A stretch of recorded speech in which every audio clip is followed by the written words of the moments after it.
دنیا میں بہت سارے گولز ہم آلریڈی سیٹ کرتے ہیں. اسٹوڈنٹ جو ہے وہ اپنے امتحان کا گول سیٹ کرتا ہے، اس کو پاس کرنا ہے، بعض اوقات تو پھر اس میں کون سا گریڈ لانا ہے. کاروباری بندہ جو ہے وہ اپنے کاروبار کے گول سیٹ کرتا ہے کہ یہ مال ان دنوں میں خرید لوں گا تو پھر اتنے دنوں میں تیار ہوگا تو تب جا کے وہاں سیل ہوگا. ہر نارملی نیچرلی دیکھیں تو بہت سارے گولز ہم یا تو ان انٹینشنلی انٹینشنلی سیٹ کر ہی رہے ہوتے ہیں. نوجوان کر رہے ہوتے ہیں، بزرگ کر رہے ہوتے ہیں، ڈاکٹر کے پاس جاتے ہیں، ڈاکٹر ہماری صحت کے گول سیٹ کر رہا ہوتا ہے کہ اتنے دن آپ نے دوائی کھانی ہے. تو یہ تو وہ مہینہ ہے کہ اتنی بڑی ہم پر مہربانی ہو گئی ہے کہ جیتے جی پھر رمضان مل گیا ہے. پچھلے رمضان میں کئی لوگ تھے جو ہمارے ساتھ تھے، وہ اب نہیں ہیں.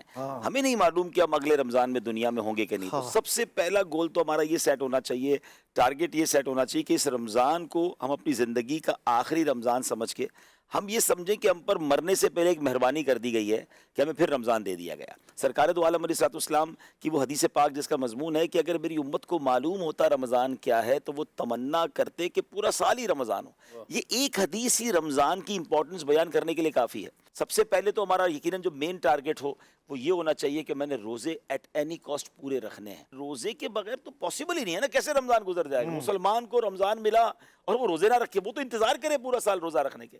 تو یہ گول ہونا چاہیے. پھر جو وہ عبادتیں جو ہم رمضان کے علاوہ کبھی اور نہیں کر سکتے، کہ تراویح سبحان اللہ یہ وہ رونق ہے، یہ وہ سجدے ہیں، یہ وہ سنت موقدہ ہے کہ ہم پورا سال یہ عبادت نہیں کر پاتے. ہمیں رمضان میں یہ موقع ملتا ہے تو ہم تراویح کے لیے اپنے آپ کو گول سیٹ کریں کہ میں نے کسی صورت تراویح نہیں چھوڑنی ہے. پھر اسی طرح اب سرکار دو عالم علیہ الصلوۃ والسلام کا رمضان دیکھ لینا.